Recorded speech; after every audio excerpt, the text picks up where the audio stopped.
आइए हम प्रार्थना करेंगे। स्वर्गीय प्रेमी पिता, यीशु के नाम से हम आपके सम्मुख आते हैं।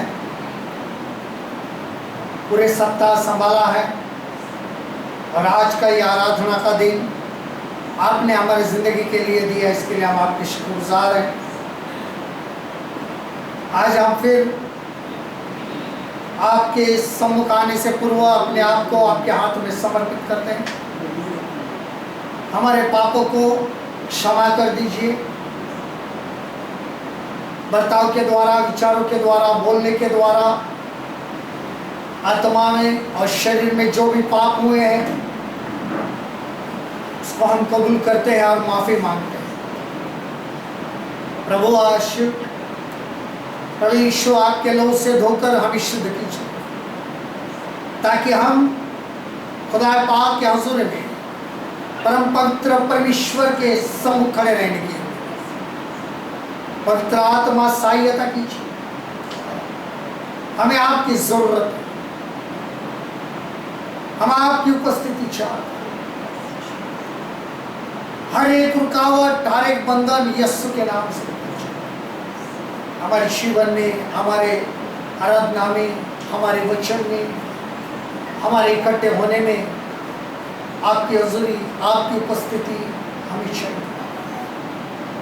यीशु आपने कहा, जहां पर 2 या 3 मेरे नाम से इकट्ठा हो वहां पर मैं हाजिर। खुदावंद 2 या 3 इकट्ठा होना ही काफी नहीं होता है, लेकिन शुद्ध और पवित्र होना भी जरूरी होता है। तो हमें शुद्ध करके हमें ये एहसास हो कि आप हमारे बीच में हैं, आप हमारे हुजूरी में, हम आपके हुजूरी में, हम आपको सजदा करते हैं। आपका लहू देखते, हर एक के जान जिस्म और रूह को आपके हाथ में समर्पित करते हैं। आगे का समय आपके हाथ में समर्पित करते हैं। यह दुआ हमारे जिंदा खलाद है यीशु के नाम से की और आपने सुन ली। खुदा पाक से प्रभु की महिमा हो आज के दिन के लिए और इस वक्त के लिए। और आज का जो शीर्षक है वो है सबमिशन टू गॉड,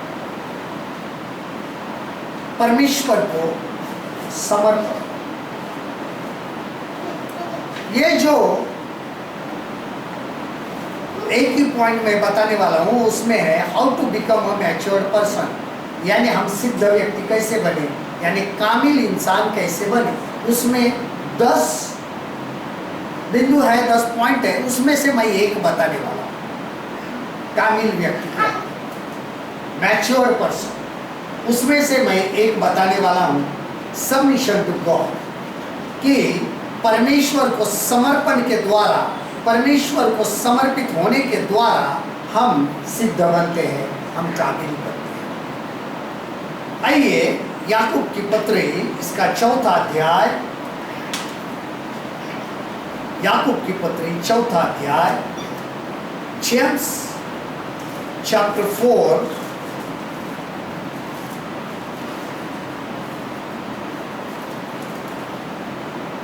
और इसके 1 से 17 कलाम में से, 1 से 17 वचन में से 1 से 10 वचन मैं पढ़ूंगा। संसार से मित्रता, तुम में लड़ाइयाँ और झगड़े कहाँ से आ गए?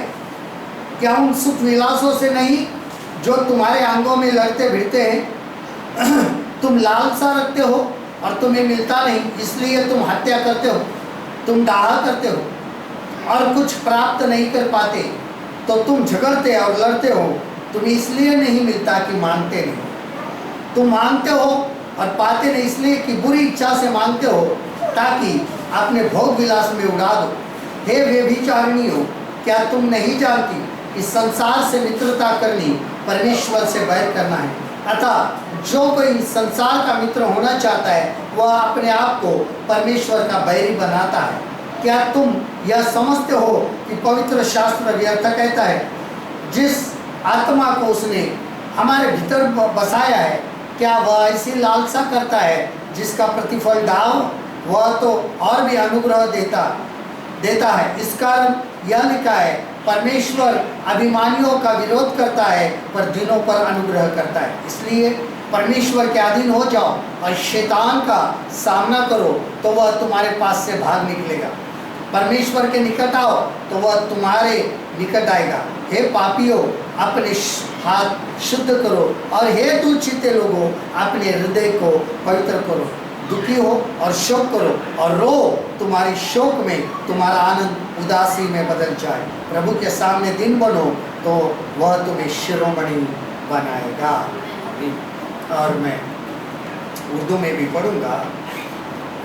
याकूब का खत, इसका 4 बाब का 1 से 10 काम। दुनिया से दोस्ती। तुम्हें लड़ाइयाँ और झगड़े कहाँ से आ गए?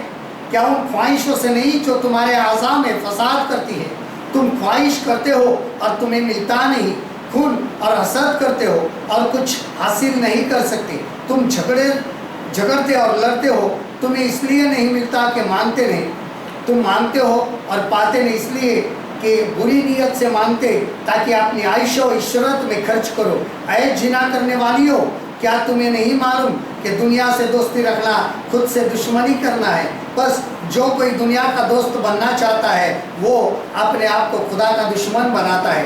क्या तुम ये समझते हो कि किताब मुकद्दस बेफायदा कहती है, जिस रूह को उसने हमारे अंदर बसाया है, क्या वो ऐसी आरजू करती है जिसका अंजाम हसद हो? वो तो ज़्यादा तौफीक बख्शता है, इसलिए ये आया है। खुदा मगरूरों का मुकाबला करता मगर फरतों को तौफीक बख्शता है। बस खुदा के ताबे हो जाओ और इब्लिस का मुकाबला करो तो वो तुमसे भाग जाएगा।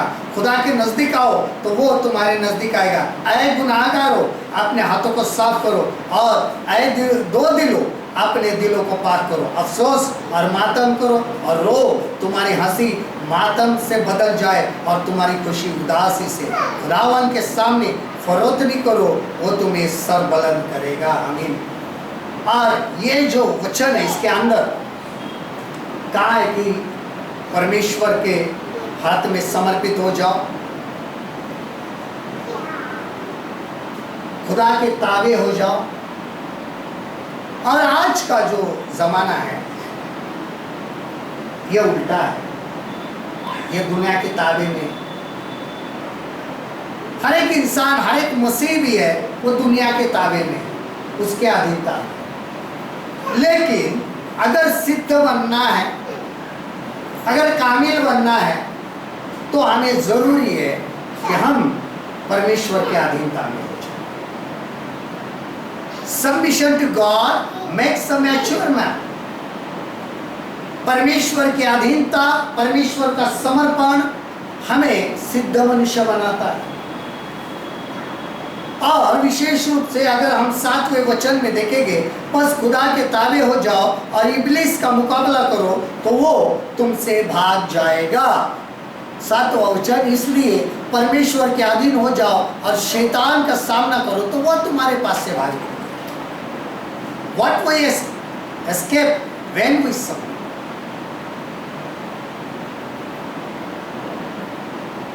हम किससे भागते हैं या किससे पलायन करते हैं, या हम में से क्या निकल जाता है, हम किस चीज से बचते हैं जब हम क्या करते हैं? समर्पण करते हैं या समर्पित हो जाते हैं। सबसे पहली बात, जब हम परमेश्वर को समर्पित होते हैं, जब हम खुदावन के ताबे आ जाते हैं, तो सबसे पहली बात हम शरीर से भागते हैं। The flesh. किससे भागते हैं? शरीर से। देखिए पहले 1 से 3 में क्या कहा है? पहले 1 से 3 वचन में, तुम में लड़ाइयाँ और झगड़े कहाँ से आ गए? क्या उन सुख विलासों से नहीं जो तुम्हारे अंगों में लड़ते भिड़ते, यानी शरीर में। तुम लालसा रखते हो और तुम्हें मिलता नहीं, इसलिए तुम हत्या करते हो, तुम डाल करते हो और कुछ प्राप्त नहीं कर पाते, तो तुम झगड़ते और लड़ते हो। तुम्हें इसलिए नहीं मिलता कि मांगते नहीं, तुम मांगते हो और पाते नहीं इसलिए कि बुरी इच्छा से मांगते हो, ताकि आपने भोग विलास में उड़ा। सबसे पहली बात, जब हम परमेश्वर के समर्पित हो जाते हैं, परमेश्वर के अधीन हो जाते हैं, तो हमारे अंदर से या हम शरीर की लालसाओं से भाग जाते हैं। द फ्लैश, शरीर। 11 और 12 वचन इसके अंदर है, भाइयों एक दूसरे की बदनामी ना करो। जो अपने भाई की बदनामी करता है या भाई पर दोष लगाता है, वो व्यवस्था की बदनामी करता है और व्यवस्था पर दोष लगाता है। और यदि तू व्यवस्था पर दोष लगाता है तो व्यवस्था पर चलने वाला नहीं, पर उस पर हकीम ठहरा। व्यवस्था देने वाला और हकीम तो एक ही है, जो बचाने और नाश करने में समर्थ है, पर तू कौन है जो अपने पड़ोसी पर दोष लगाता है? ये दूसरी शरीर की अभिलाषा। और 16 और 17, पर अब तुम अपने डिंग मारने पर घमंड करते हो, ऐसा सब घमंड बुरा होता है। इसलिए जो कोई भलाई करना जानता है और नहीं करता, उसके लिए वह पाप है। अब ये जो वचन है, ये शरीर के बारे में बताता है। शरीर की इच्छा, शरीर की लालसा, हमारे आजाद जो है उसकी जितनी भी बुराइयां हैं वो यहाँ पर बताइए।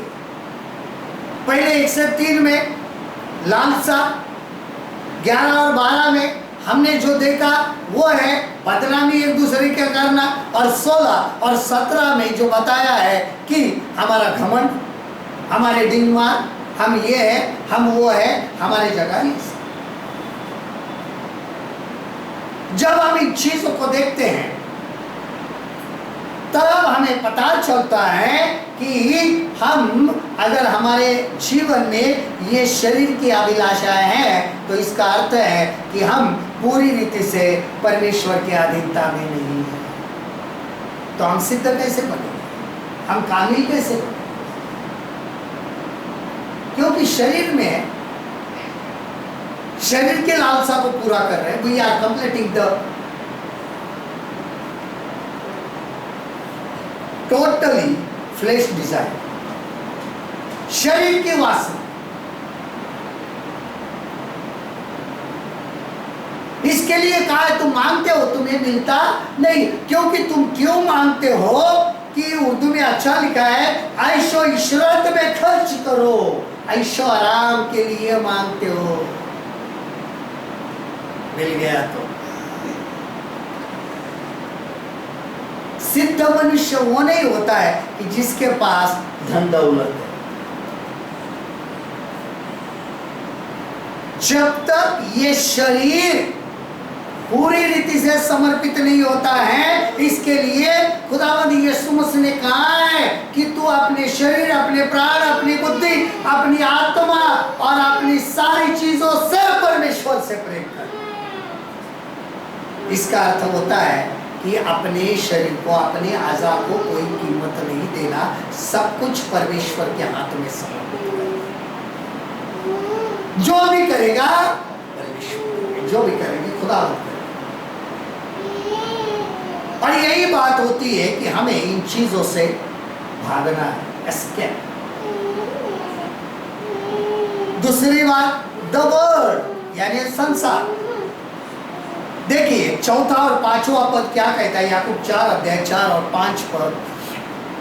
हे वे विचारिणी हो, क्या तुम नहीं जानती कि संसार से मित्रता करनी परमेश्वर से बैर है? अतः जो कोई संसार का मित्र होना चाहता है वह अपने आप को परमेश्वर का बैरी बनाता है। क्या तुम यह समझते हो कि पवित्र शास्त्र व्यर्थ कहता है, जिस आत्मा को उसने हमारे भीतर बसाया है, क्या वह ऐसी लालसा करता है जिसका प्रतिफल दाह हो?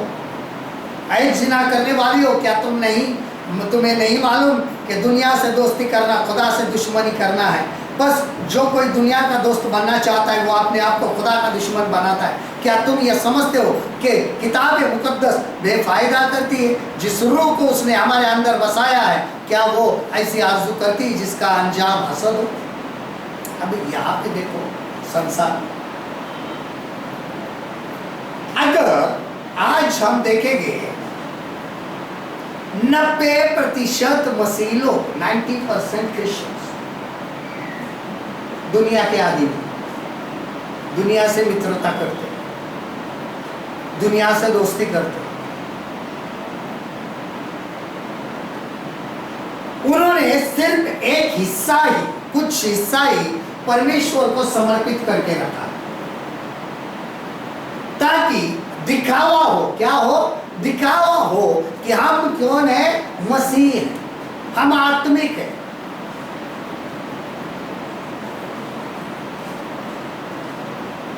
लेकिन दुनिया के चीजों को अभी तक छोड़ा नहीं। ये दोनों भी चीजें जो हैं वो क्या है? ध्यान से देखो कि शरीर और संसार। हम अपने शरीर के ऊपर संसार को परिधान करते हैं, संसार को निकालना नहीं चाहते। संसार तब निकलेगा जब हमारा शरीर परमेश्वर के अधीनता में जाएगा, तो संसार हमारे शरीर के ऊपर से निकल जाएगा।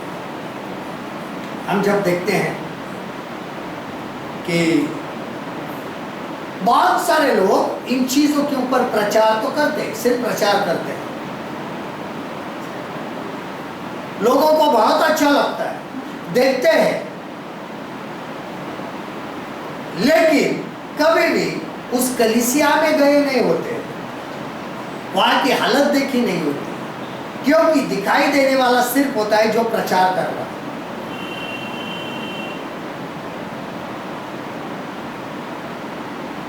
प्रचार करना एक बात होती है, और सिर्फ प्रचार करने से नहीं, प्रचार तो होता है, लेकिन वो अपने लोगों को क्या नहीं करते हैं? उसके ऊपर स्ट्रिक्ट नहीं करते हैं, जोर जबरदस्ती ये नहीं करना है ये बताते नहीं। यो प्रचार हो गया, छोड़िए, लेना है लो, नहीं तो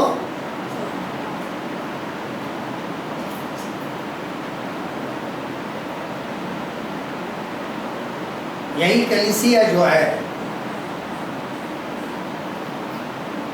ऐसी भरी हुई मिलेगी तो उधर पैर रखने को भी जगह नहीं।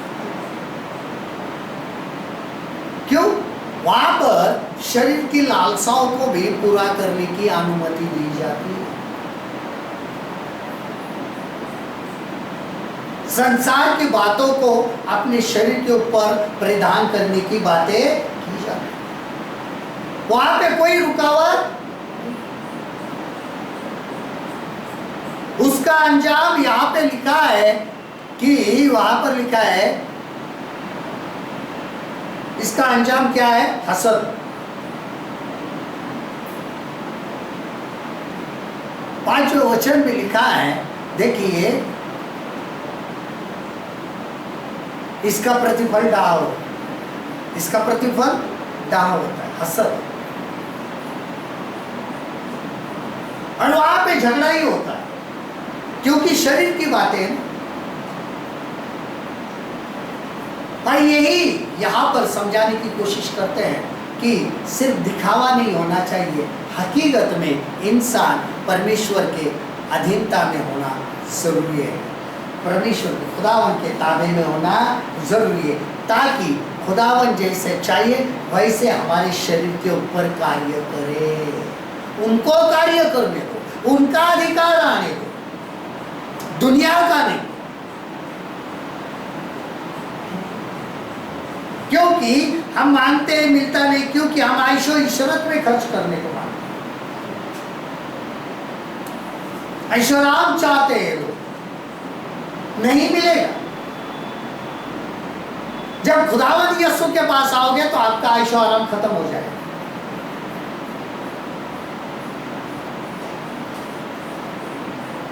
आपको एक साधारण जीवन जीना पड़ेगा, संसार के जैसा नहीं। आपका उठना बैठना चलना बोलना बात करना, आपका पहना सर्वसाधारण हो,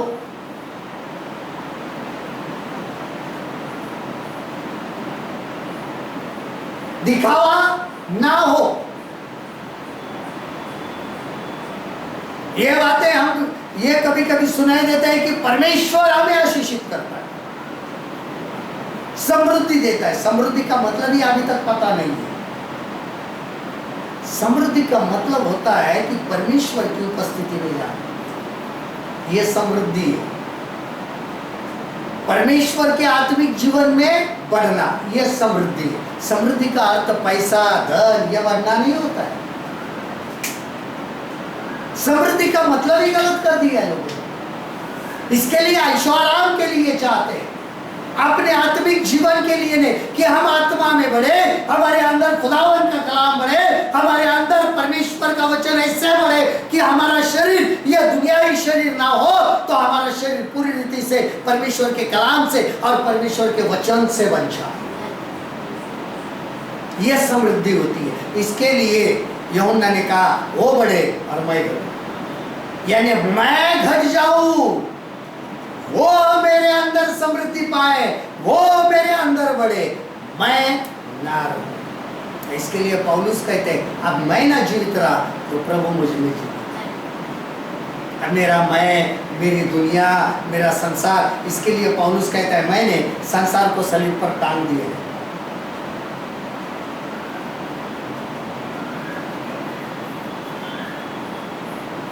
संसार को सलीब पर है, हम खुद संसार में टंगे, उसमें अटक के बैठे। दिखाओ फिर तीसरी बात, द डेविल यानी शैतान। 7वां वचन क्या कहता है? इसलिए परमेश्वर के अधीन हो जाओ और शैतान का सामना करो, वो तुम्हारे पास से भाग निकलेगा। तो बस खुदा के ताबे हो जाओ और इब्लिस का मुकाबला करो तो वो तुमसे भाग जाएगा। इन चीजों से क्या करो? मुकाबला करो, तब भागेंगे।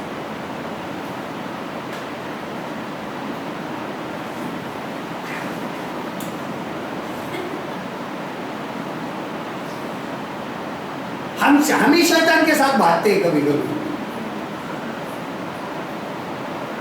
दुनिया के साथ में भागना है ना शैतान के साथ में भागना। जब हम इसके विरोध होंगे, इसका सामना करेंगे, वो हमसे निकालने की हम कोशिश करेंगे, उससे लड़ेंगे, तब वो हमसे भाग जाएगा ना।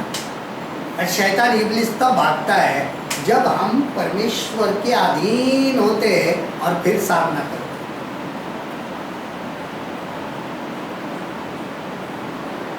आजकल देखा जाता है, अभी हम इन चीजों से सामना नहीं कर रहे, हम मेल मिलाप समझौता करके चल रहे। पता है आपको, पहला शरीर के साथ समझौता, कुछ नहीं, ये नहीं तो ये पहन लूंगा। दूसरा संसार के साथ समझौता, मैं इधर भी हूँ उधर भी हूँ, आधा आधा। शैतान के साथ तो करते ही, थोड़ा सा झूठ बोल दे, क्योंकि शैतान खुद झूठ है। यीशु मसीह ने कहा वो झूठा वरन झूठों का बाप है। वो पहले से ईमानदारी में नहीं बना रहा, वो पहले से झूठ बोलते आया है, उसके द्वारा झूठ पैदा होता है। यीशु मसीह ने कहा मार्ग, सत्य और जीवन मैं हूं। शैतान कहता है मैं झूठ हूं।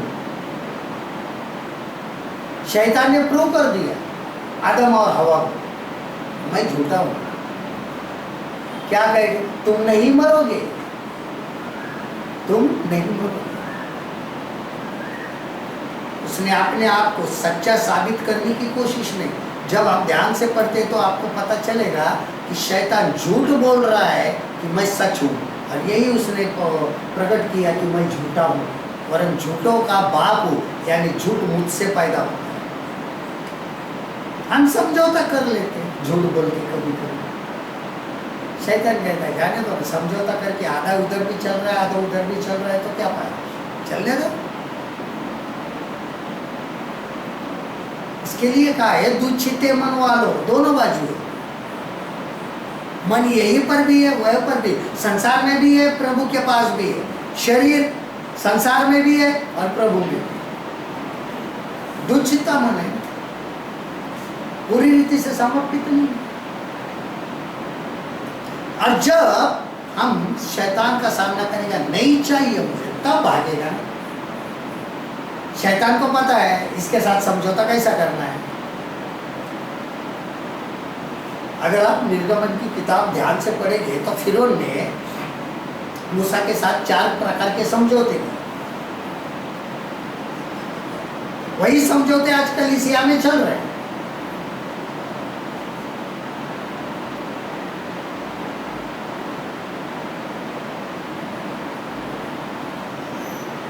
उसमें से फिरौन ने कहा था ज्यादा दूर नहीं जाना। क्या कहा था? ज्यादा दूर नहीं जाना, क्योंकि शैतान हमें कभी भी उसका जो एरिया होता है या उसकी जो पूरा कंपाउंड होता है उससे बाहर नहीं जाने देता। उसको पता है एक बार वो इससे बाहर निकल गया तो ये मेरे हाथ से, उसके लिए वो क्या कहते हैं, कलीसिया जाओ ना कोई नजदीक देखो।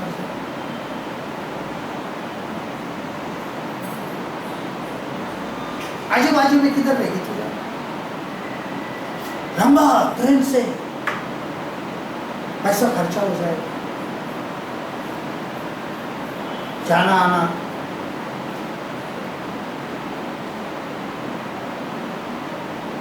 कैसे जाएंगे?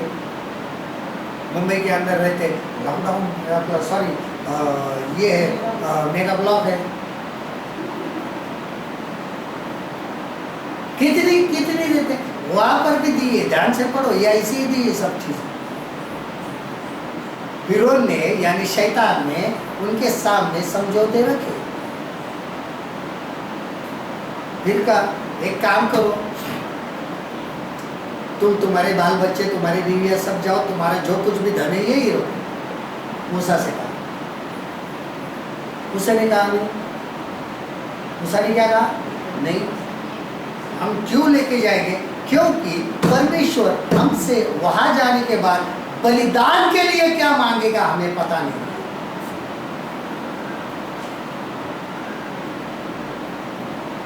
हम कभी कभी घर से ही तैयारी करके निकलते हैं, ये रिक्शा का भाड़ा और ये डालने का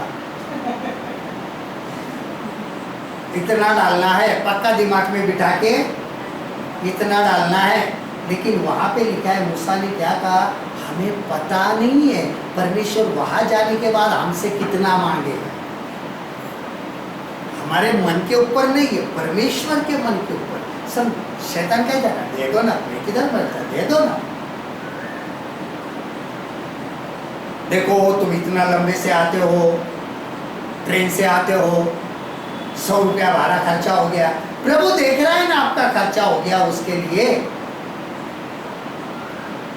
इसके लिए आप 10 रुपए डालोगे तो चले। शैतान का दिमाग है ना।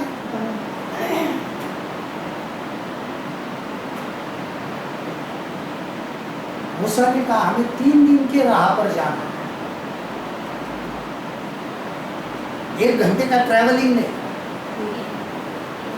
जंगल में जाना है। वो भी कहाँ जाना है? आराधना करने जंगल में।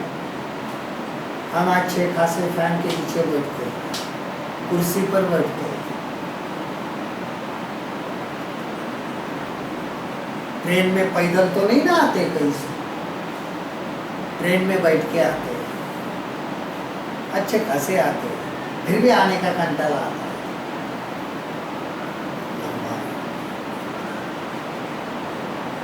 बहुत सर, क्योंकि इन शैतान का सामना करना जरूरी। अगर संसार, शरीर और शैतान को पराजय करने के लिए 7 गुना सिद्धांत होता है। कितना गुना?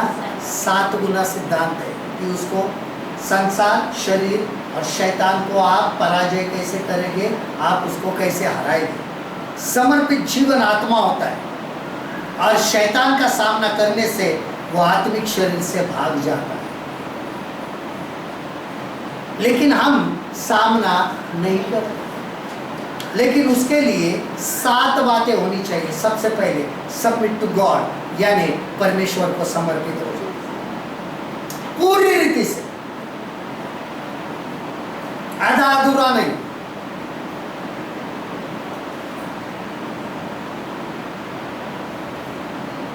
कभी भी आधा अधूरा समर्पित नहीं होना है। अपने पूरे मन से, पूरे शरीर से, पूरे प्राण से, पूरे बुद्धि से, पूरे आत्मा से पूरा। ऐसा नहीं कहा है आधा आत्मा प्रभु का, आधा आत्मा तेरा। आधी बुद्धि तेरी, आधी बुद्धि प्रभु की।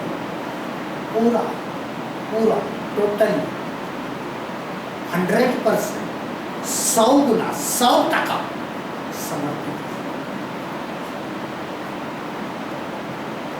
सर के बाल से लेके पैर के नाखून, ये शरीर के हिस्से, आत्मा और प्राण, ये तो सब मिट्टी। दूसरी बात, रेजिस्ट द डेविल, शैतान का सामना करो, रुकाओ उसको। जब शैतान सामने लाता है ना कुछ बातें, कभी कभी क्या लाता है, अरे लंबा जाना है, इधर जा रहा है, उधर क्यों जाना है, मैं जाऊंगा। उस वक्त तो ये पक्का करो कि मैं जाऊंगा जरूर, कितनी भी रुकावटें आए। आप कदम तो उठाओ, आगे तो बढ़ाओ। सामर्थ्य देने का काम पवित्र आत्मा का, लेकिन हम कुछ करते ही नहीं है। वो जो सूखा हुआ हाथ वाला इंसान जो था, जब यीशु मसीह जा रहा था और तब उसने देखा उस सूखे हुए हाथ वाले को, उसने देखा, उसको ठीक कर। प्रभु यीशु मसीह ने क्या किया, हाथ लगाया, आशीषित किया, उसको कहा हाथ खींचो, खींचकर हाथ लंबा कर, हाथ फैला लेते। उसने ये नहीं कहा प्रभु इतने सालों से अब कैसा करूं, नहीं होता है, दुखता है।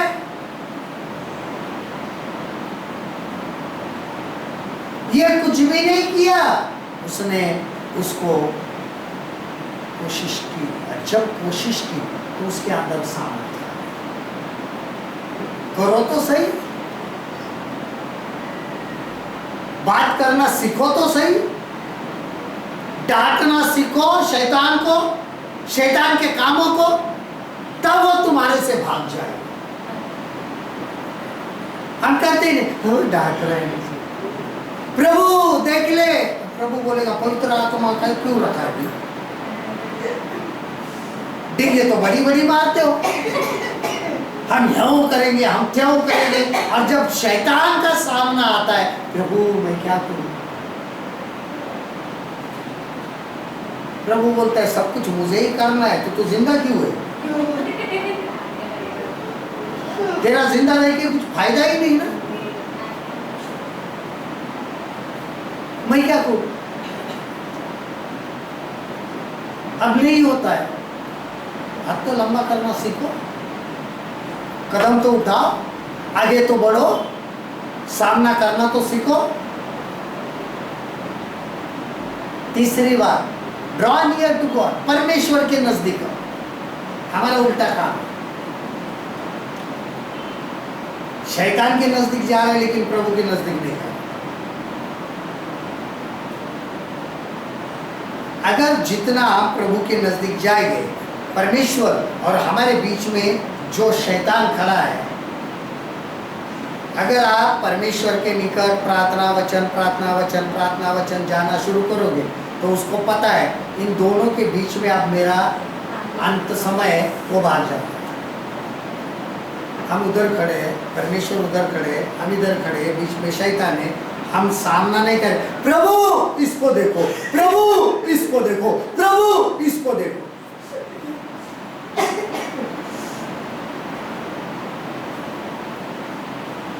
प्रभु कहते हैं आजा, कैसे आओ तेरे पास, ये बीच में, ये मेरा माँ है, मेरा बाप है, मेरा मामी है, मेरा दादा है, मेरा ये है, मेरा संसार है, मेरे लोग है, ये दुनिया क्या, ये बीच में खड़े, कैसे आऊं। उनको रौंदते हुए आजा। जब तू मेरे पास आना शुरू करेगा तब इनको रौंदेगा ना। मेरा बाप क्या करेगा, मेरा दादाजी क्या सोचेगा। दादाजी कुछ नहीं सोचेगा, भाई जैसे महीना में वो भी आ जाएगा, क्या फर्क पड़ता है। ये मेरे राह पे चलेगा तो मेरे साथ रहेगा, लेकिन प्रभु के राह पे चलेगा तो मुझसे दूर चला जाएगा। इसके लिए दादाजी दुखी हो जाते हैं, कभी कभी किसी के अंदर घुस जाते हैं दादाजी, बेटा तू मुझे छोड़ के मत जा, मैं तुझसे बहुत प्यार करता था। फिर हम दादाजी के अधीन हो जाते हैं, और दादाजी किसके अधीन है, शैतान के अधीन है।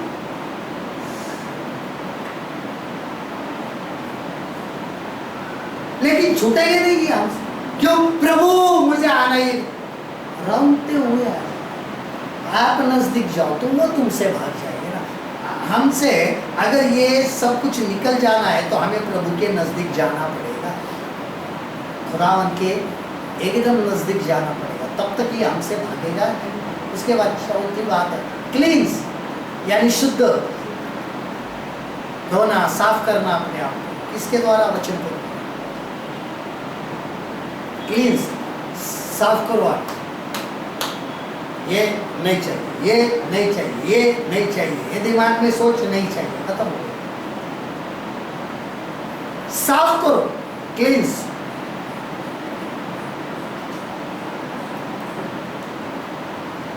लेकिन कहां से, अंदर से। तो बाहर से स्वच्छ नजर आएगा ना, अंदर से साफ करोगे तो बाहर से स्वच्छ नजर आएगा। जब अंदर से ही मैला है तो बाहर से स्वच्छ कैसे नजर आएगा। यीशु मसीह ने कहा है कि जो बाहर से अंदर जाता है उससे मनुष्य शुद्ध नहीं होता है, लेकिन जो अंदर से बाहर निकलता है, यानी तुम्हारे सोच, कपट, वो तुम्हें क्या करता है, अशुद्ध करता है। उसके बाद प्यूरिफाई, यानी शुद्ध करो अपने आप को। क्या करो, शुद्ध करो। साफ करने के बाद शुद्ध। शुद्ध करने का मतलब होता है कि हम हमेशा बुराई से दूर, गंदगी से दूर हो। नहीं तो सुबह आई, कितना भी धो लो, साफ करो, जाके गटर में ही सोता है।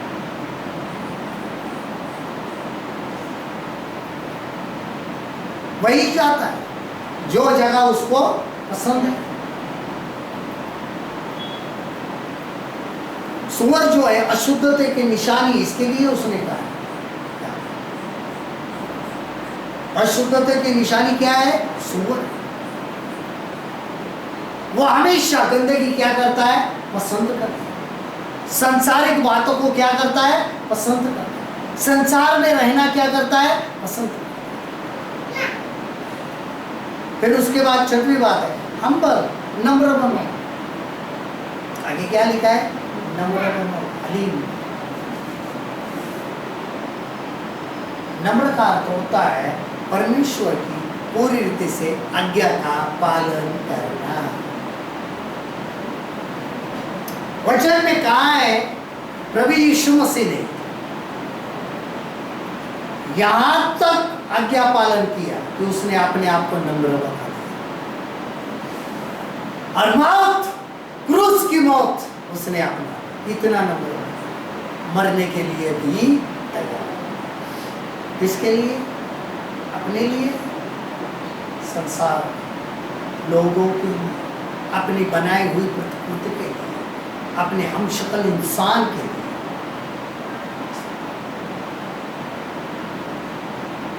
उसके बाद आप स्टॉप स्पीकिंग इविल, बुरी बातें बोलना बंद।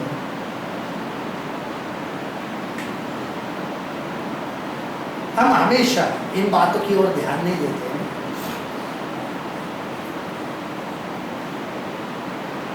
भूल जाते।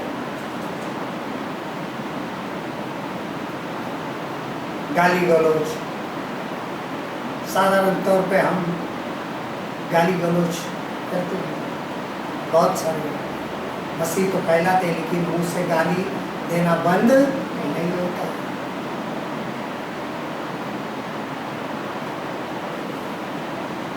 क्यों बुरी बातें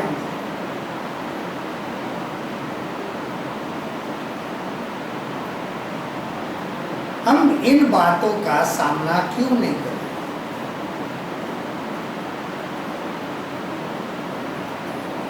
कि हम ये बुराई करना, बुरी बातें बोलना, अरे भाइयों एक दूसरे की बदगोई न करें। सामने आया तो बहुत अच्छा कहते, लेकिन जैसे पीठ पीछे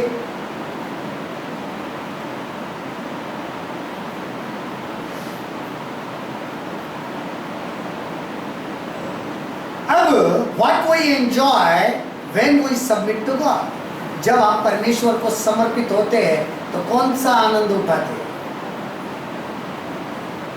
अब सबमिट होने से, हमारा समर्पण होने से हमारे अंदर जो आनंद आता है, तो कौन से आनंद को उठाते हैं? सबसे पहली बात गॉड्स ग्रेस, यानी परमेश्वर के अनुग्रह का आनंद उठाते हैं। देखिए 6वां वचन क्या कहता है? वह तो और भी अनुग्रह देता है। अनुग्रह का आनंद उठाना बहुत जरूरी है। हम अनुग्रह का मतलब गलत करते हैं। अनुग्रह का आनंद ये है कि हम बच गए, हम बच गए, वी आर सेफ। नरक में जाने से बच गए तो कितनी खुशी होगी।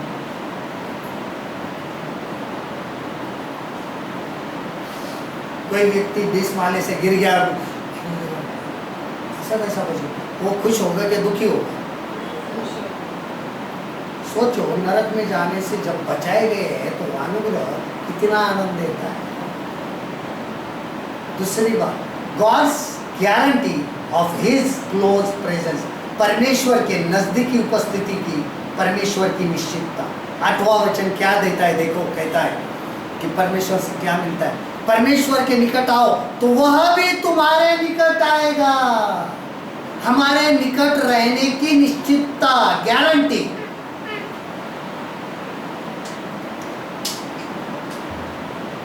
खुदा के नजदीक आओ तो वो भी तुम्हारे नजदीक आए। हम ही नहीं जाते तो वो क्यों आए? एक बार आके गए, दोबारा नहीं करेंगे। अब हमारा फर्ज होता है कि हम नजदीक जाए ताकि वो हमारे नजदीक रहे। हम दूर भाग रहे हैं। हो सके उतना मनुष्य इन चीजों से क्या हो रहा है? दूर भाग रहा है। उसके बाद नंबर 3, हिज प्रमोशन, परमेश्वर की समृद्धि का प्रचार। वृद्धि समृद्धि का क्या प्रचार? 10वां वचन देखिए क्या, खुदावन के सामने फरोख्त नहीं करो, वो तुम्हें सर बुलंद कर देगा। प्रभु के सामने दीन बनो तो वह तुम्हें शिरोमणि बनाएगा। प्रमोशन होता है हमारा, डिमोशन नहीं होता है, प्रमोशन होता है, शिरोमणि। एक खास जगह होती है, वृद्धि होती है, समृद्धि। समृद्धि यानी मैंने बताया समृद्धि का मतलब क्या है, और प्रचार। खुद परमेश्वर कहता है हमारे बारे में। ये बहुत बड़ी बात है कि हमारे विषय में कुछ अच्छा परमेश्वर कहे। जब नतनेल को पास आते देखा तो यीशु मसीह ने कहा, ये देखो सच्चा इज़राइली। कितना खुश हुआ वो। मुझे मेरी प्रशंसा प्रभु ने की, वाहवाही प्रभु ने की। ये प्रमोशन होता है हमारा, ये हमारी समृद्धि होती है, ये हमारी वृद्धि होती है, हमारी बढ़ोतरी होती है। उसके बाद God's guidance in making decision, निर्णय लेने के लिए परमेश्वर का मार्गदर्शन होता है। क्या निर्णय ले? एक सिद्ध मनुष्य अपनी दिमाग की नहीं चलाता है, परमेश्वर के निर्णय के अनुसार चलता है। आदम सिद्ध बना, इसके लिए कहा कि मैं दिखाऊंगा उस देश में चला। निर्णय अब्राहम ने कभी नहीं लिया। अब्राहम ने जहाँ जहाँ निर्णय लिया, अब्राहम फंस गया। उसके बाद में उसने परमेश्वर से निर्णय क्या है, मार्गदर्शन, तब निर्णय। देखिए 15 वचन क्या कहता है? 15 वर्ष, 15 कलम, 4 का 15। इसके विपरीत तुम्हें यह कहना चाहिए, यदि प्रभु चाहे तो हम जीवित रहेंगे और यह वह काम भी करेंगे। अगर प्रभु चाहे मैं ये करूँगा वो करूँगा, प्रभु चाहे तो मीन्स आस्क, यानी पूछो क्या करूँ, कैसे करूँ, पूछो प्रभु से। मार्गदर्शन के लिए प्रभु से पूछना जरूरी हो जाता है। हम पूछते ही नहीं। अगर प्रभु चाहे तो पूछना है, चाहे तो करेंगे। और दूसरी बात इसके अंदर होती, consider the shortness of life, जीवन के विषय में विचार विमर्श करना चाहिए, उसकी कमी के हिसाब से, क्योंकि हमारा जीवन बहुत ही कम है। अगर हम 13 से 15 पद तक पढ़ते हैं तो देखिए, तुम जो कहते हो आज या कल हम किसी और नगर में जाकर वहाँ 1 वर्ष बिताएंगे और व्यापार करके लाभ कमाएंगे, और यह नहीं जानते कि कल क्या होगा।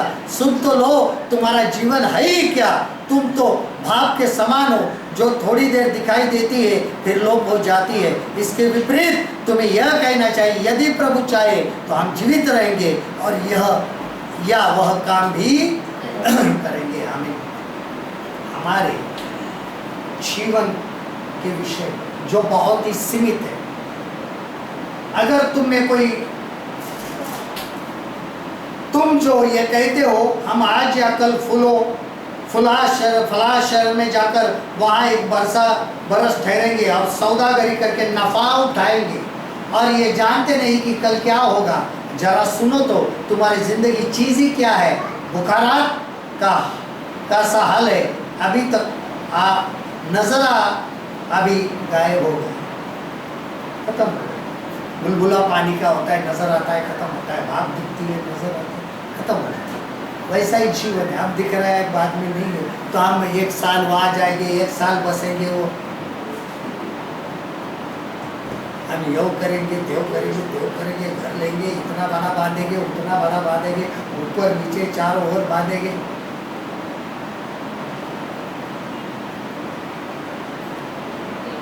रात को चले गए,